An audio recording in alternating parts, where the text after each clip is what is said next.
Ryan Reynolds here from Mint Mobile. With the price of just about everything going up during inflation, we thought we'd bring our prices down. So to help us, we brought in a reverse auctioneer, which is apparently a thing. Mint Mobile Unlimited Premium Wireless. How to get 30, 30, bit to get 30, bit to get 20, 20, 20, bit to get 20, 20, bit to get 15, 15, 15, 15, just $15 a month? Sold! Give it a try at mintmobile.com/switch. $45 up front for 3 months plus taxes and fees. Promo rate for new customers for limited time. Unlimited more than 40 gigabytes per month. Slows full terms at mintmobile.com. Today on CityCast Boise, we're hitting that part of summer where fresh local food is abundant, but there's some things that you won't find so easily, like this one wild berry that only grows in a tiny part of our state that's so unique, it's actually considered endangered by some people. What's at stake if we lose it and other rare dishes? We're finding out. It's Wednesday, June 26th. I'm Lindsay Van Allen, and this is what Boise's talking about. As you all may have noticed, we love to talk about food on this podcast. So today is a special treat because we have Sarah Lohman with me today. She's a food historian and the co-host of our sister show, CityCast Las Vegas. Hey, Sarah, welcome. Hello. I always love to collab with the Western CityCasts. I know. We've all got to stick together. So we're so glad you're here. Yeah. Hello from the Pacific time zone. Yeah. Hey, an hour behind, but in sync in our hearts. Absolutely. So in your book, Endangered Eating, you discuss how there are these incredible foods all over the U.S. that are in danger of going extinct. What do you mean by that exactly? Oh my gosh. Well, all over the world, first of all. So my book pulled from this list called the Ark of Taste, and it's a reference to Noah's Ark, like get the animals on before the flood. So the idea is like get the rare foods on before they disappear. And this list is the core of the work of an organization called Slow Food. And Slow Food started in Italy in the late 80s, came to the U.S. shortly thereafter, and then it founded this list. And they say the list is full of delicious and distinctive foods. Often these foods are rare. Sometimes it's because they're hyper-local, that they've been connected to a very specific community or very specific climate. But sometimes it's because they've been pushed aside in favor of, well, like in America, it can be something like a produce item that was more favored for shipping, let's say. Okay. Like a great example comes from Texas. And we're all familiar with the Texas Longhorn cow, very important, like emblem of the West. Yeah. But they're actually listed as critically endangered on the Livestock Conservancy's list, as well as being a item on the Slow Food Ark of Taste. And it has a lot to do with the fact that their horns were too big to fit into rail cars. And so as we shifted from a local meat-eating culture to one that was based on shipping meat into the Midwest to be slaughtered, the Texas Longhorn, it literally didn't fit into how sort of agribusiness was changing. And so now, it's exploring ways to make, in this case, the meat of this animal valuable so that we can also keep this emblem of Americana and a piece of history for us too. And that is really important. I mean, Texas Longhorn is synonymous with Texas. So, that's not something you just want to lose just because they aren't, the most prepackaged shippable animal that we seem to like. And a lot of these foods are unique and delicious and are really tied deeply into local culture and history. And to me, it's that anthropological, social, part of it that's the most important. It's wonderful to save foods for diversity. It's wonderful to save foods because they taste good. But a lot of the foods in particular that I wrote about in my book have really huge significance to different Americans. Mm-hmm. And I think that to me is the most important reason to make sure that they last. So these people still have their traditional foods. Idaho really prides itself on our agriculture. I mean, we're known for our famous potatoes. I was trying to avoid potatoes when researching because I was like, I don't want to stereotype them. But then your producer was like, can we talk potatoes? I'm like, yep, potatoes it is. We love it. We really lean into that stereotype. We low-key love it. We pretend we're above it, but we really just do love it. Luckily, we are in no danger of the Idaho spud going extinct. Well. What? No. No. No. Sarah, I wasn't ready for this. Okay, so listen, one of the chapters in my book is about apples. And that's another food that people are like, what are you talking about? Apples are everywhere. They're not going extinct. Except that apples are America's most endangered food. Because Really? in the early 20th century, there was a survey done of unique American apple varieties, and they counted 17,000 different apples grown in America. And when you go to a grocery store today, how many different apples do you see? Like 7. When you go to the grocery store, how many different potatoes do you see? Like 4. So we could assume that there probably historically were a lot more potato varieties, and they're not appearing in these mainstream grocery stores. So where are they? Are they already lost? Can they be saved? So saying sort of like a group like potatoes are fine, well, Idaho russet potatoes are fine. But what potatoes are we missing that Idaho russets have sort of pushed out and replaced? So you said, the russet, our classic Idaho russet, currently isn't rare. Yeah. Yukon Golds, also not really rare. But there was a time when Colorado's red McClure potato was really competitive with the Idaho russet. But now the red McClure potatoes are considered endangered, while russets are in every grocery restaurant, store. every restaurant, every grocery store. So how does this happen? How do these two potatoes who used to be really competitive, what happened to the McClure? How does this happen? Yeah. So what was, I'm going to air quote, wrong with the McClure is that its eyes are very deep, and that makes it harder to peel, and it's not as perfect, let's put air quotes around that too, looking as a russet potato. And grocery stores tend to, for the past over a century, have bought foods usually mostly based on appearance, but definitely appearance over taste. Is the russet actually the tastiest potato versus maybe just the most practical for grocery stores to sell? The russet potato, we could argue, is, this is going to hurt, I'm never going to get asked back, could be the red delicious apple of the grocery store. Your face, I wish people could see you. I can't confirm or deny because I live here. Yep. Yep. Well, we'll just let that stand, and my stance on the russet will be ambiguous. That's fine. No comment. But with I think the potatoes and the apples, they do have a lot in common because they're both affected by this industrial grocery store system. And apples had one problem the potatoes didn't, and that was prohibition. And they were very heavily associated with cider making when prohibition came around. And so there was a concerted advertising effort from the grocery board to separate them from that. Like the slogan, "An apple a day keeps the doctor away," is directly from this time period to associate apples with health rather than alcohol. And one of the results of that is they just realized it was easier if they focused on half a dozen apples to both ship, sell, package, put out in the grocery store, release information on, rather than 17,000. And it is my guess that that's exactly what happens with potatoes. It's also a really regional crop. Potatoes come from South America. And actually, the McClure potato is one of the ones that sort of went from South America into Europe, came back to the United States. It was sort of bred by an Irish immigrant in Colorado. But because it doesn't have the smooth skin of the russet, the russet got picked over to the McClure. So it's about diversity. And like I said, it's about cultural importance, but also why should we have one potato? Wouldn't it be fun to have more potatoes that all have different textures and tastes and flavors? We all don't want to live a red delicious life. So we all don't want to live a russet life, but potatoes are just pretty great all around. I really can't knock them too much.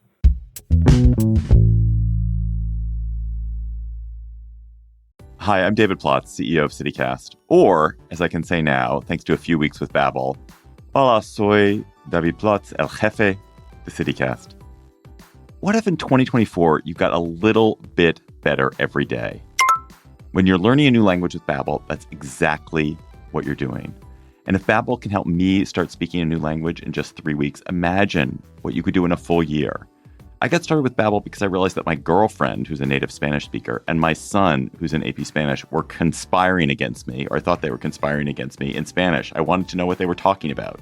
And now, thanks to literally just a few weeks of Babbel, I'm starting to be able to eavesdrop. It is rare that something so fun and simple, and Babbel is super fun and very simple, is also so useful. So here's a special limited time deal for CityCast listeners. Right now, get up to 60% off your Babbel subscription, but only for CityCast listeners. at babbel.com/citycast. Get up to 60% off at babbel.com/citycast. Spelled BABBEL.com/citycast. Rules and restrictions may apply. This episode is brought to you by La Quinta by Wyndham.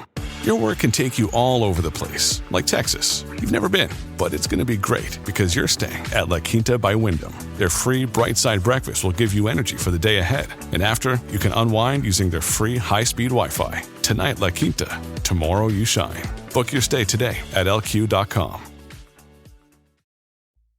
So one of the official rare foods found in Idaho that I do want to talk about is the salmonberry. Yeah. Can you tell me more about that?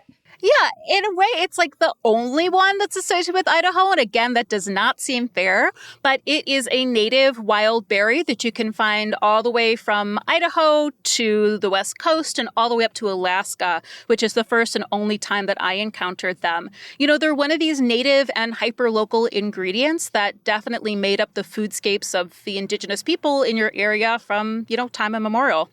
Okay, so I've actually had it as jam. Yeah, I see it in preserves. That's I think the best way to sort of access it and ship it. And I think I read too that it's only available in the northern parts of your state if you were looking for it wild. Yes, yeah, it's only up near Priest Lake, northern Idaho, as far as I've heard. Yeah. So, but can you tell us more about how it tastes? I mean, I've had it as a jam, delicious jam, but what does the berry itself taste like? Yeah, so if you see it, it looks like kind of like a raspberry, but the color is different. It ranges from yellow to a deep red to like a salmon flesh color. As far as what it tastes like, I don't actually remember. I have had wild salmon berries about 15 years ago when I was visiting Alaska in August, and they were in season. But it was literally like we were hiking and picking them and eating them. And that is why these foods are so special, because, that's not a food I'm going to find here in Nevada. That's not a food I'm even going to find from, where I'm from out east. It is particular to me in that place and in that moment in the season. And it's that rarity that now when I tried to think about it, I was like, oh, shoot, I don't have any memory. But also at that time, too, I wasn't really aware of it as being sort of this architaste food. And one of the most significant shifts in before and after doing this research is it really has changed how I view the world.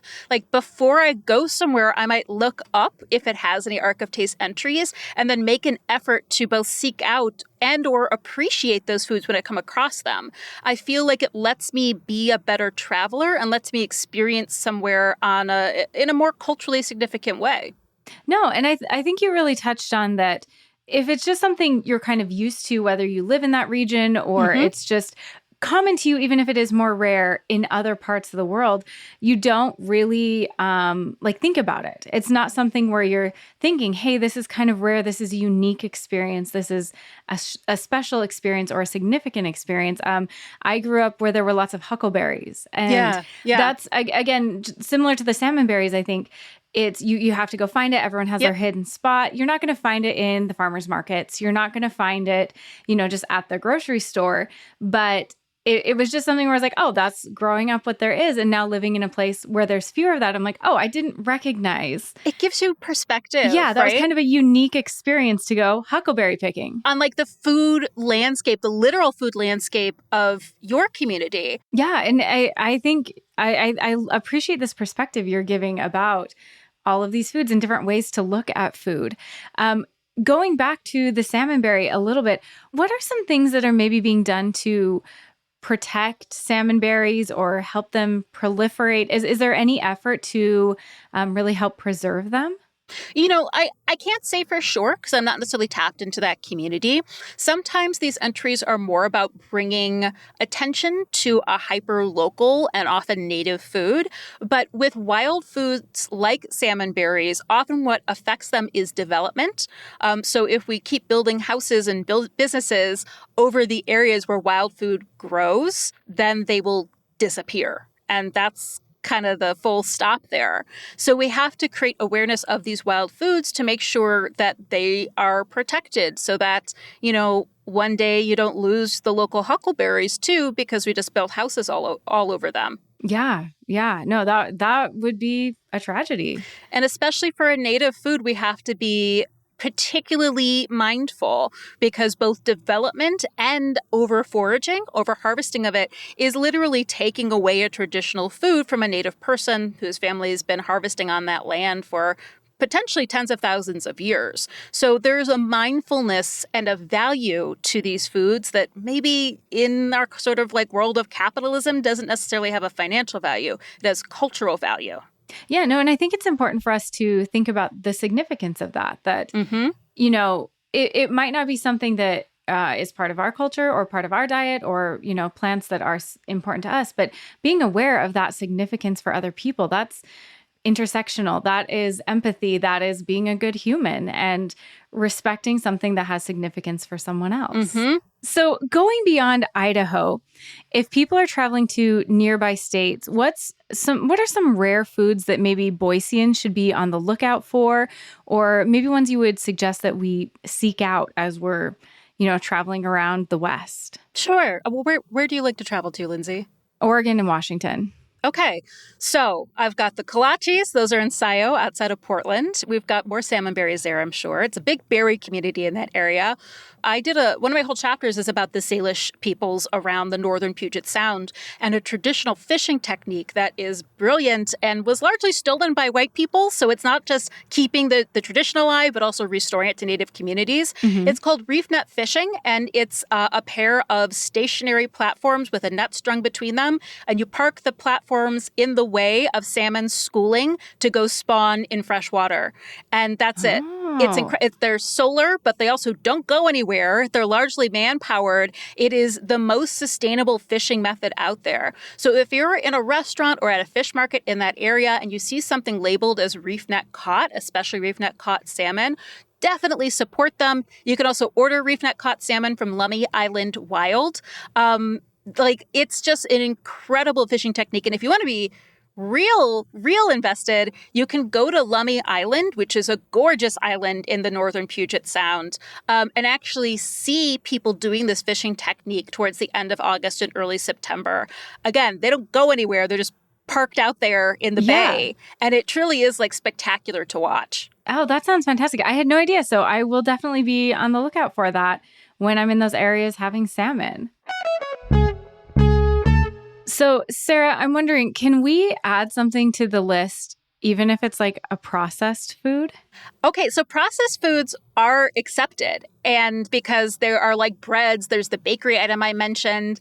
And Portland gave a really good answer as to what should be added because, and I loved it too, because I think that slow food sometimes slow food, but sometimes you're very uppity and we need to like recognize the everyman's food too. So I'm wondering if it's going to be the same food that Portland suggested too. What is it, Lindsay? Well, the food that I was thinking about adding is finger steaks. Oh my God, what's a finger steak? Wait, okay, do you not know what a finger steak is? I've never heard of it. Oh, okay, maybe this is more regional than I thought.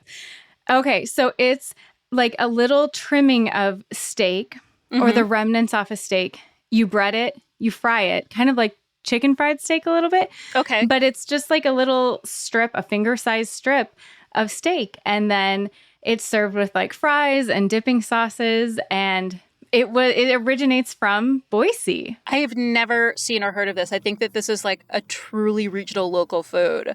Well, now I'm curious where exactly it was invented, if that was known. Oh, well, okay, it gets even better. I know this is a story you wouldn't think in Boise, but here we are. So there was a U.S. Forest Service meat cutter and chef named Milo Bybee, and he opened a strip club in Boise called The Torch. Stop it. No, it's real. We also just did an episode about steakhouses here in Las Vegas, and we joked that like steakhouses and strip clubs kind of fill some of the same carnal desires as well as money, and like someone should open one. Boise did it. Oh my God. Boise was like, what do you want? You want your finger steaks? You want your clubs. Steaks and your strip club? We're bringing them together in Boise. Oh my God. So he in this strip club, The Torch, they had finger steaks, and they were so popular that actually another company formed to kind of mass produce them, B&D Foods, because they're a little bit labor intensive to make. I mean, cutting off all the remnants, breading them, frying them, that takes a little bit of time. And so it was more mass produced with that company, but it originated in Boise with a U.S. Forest Service guy who, oh my God, started a strip club. I mean, it's obviously was started as frugal too. Like he's saving the trimmings from his other steaks. Okay, you have to know what Claudia in Portland, our other sister podcast, said. She said tater tots. Because, yes, I know. Of course, invented by the Ore-Ida Company, Oregon, Idaho. I mean, the whole thing. Also, like scrap saving, very frugal. Mm-hmm. I think these are good contenders, but if Soul Food rejects them, I think we should start our own like alternative processed food list because, this is ingenuity here and they're delicious, highly local, super beloved foods. Exactly. And they're just all American. Who doesn't love a finger steak? Who doesn't love a tater tot? I don't know if I love a finger steak, Lindsay. Okay, so you got it. This concept has never been presented to me. It is. See, that is wild to me because all over Boise, you can get finger steaks. Like restaurant after restaurant. I'm glad you warned me because I haven't been to Boise yet. I'm sorry, Boise. I would love to. I hear it's beautiful, but I would be baffled by finger steaks. And now, are you allowed to say like where you think the best finger steaks in Boise are? I think probably, I'm not going to say everyone, probably the West Side Drive-In. Like they're known for their finger steaks. I thought everybody knew what that was. So I am mind blown. I'm like those people in Texas. I was like, that's not special. Everybody has finger steaks, but I guess not. Okay, now I know. It's gonna go on my to-do list. Yeah, come to Boise. We can show you the finger steak culture. Can I get tater tots on the side? Absolutely. I was going to say that's in abundance. Finger steaks and tater tots in abundance in Boise. I really like how this trip is shaping up. Well, Sarah, thank you so much for talking about rare and delicious foods and finger steaks with me. Yeah, my pleasure. And, if you ever come down to Vegas, of course, let me know. Absolutely. And of course, for your listeners, too, if you're planning a trip, we have 2 years worth of episodes about what it's like to live here and visit here. So give us a listen sometime. Yeah, get that insider view before you go. Definitely. We'll tell you where the best food is close to, but not on the strip. It'll save you a bundle.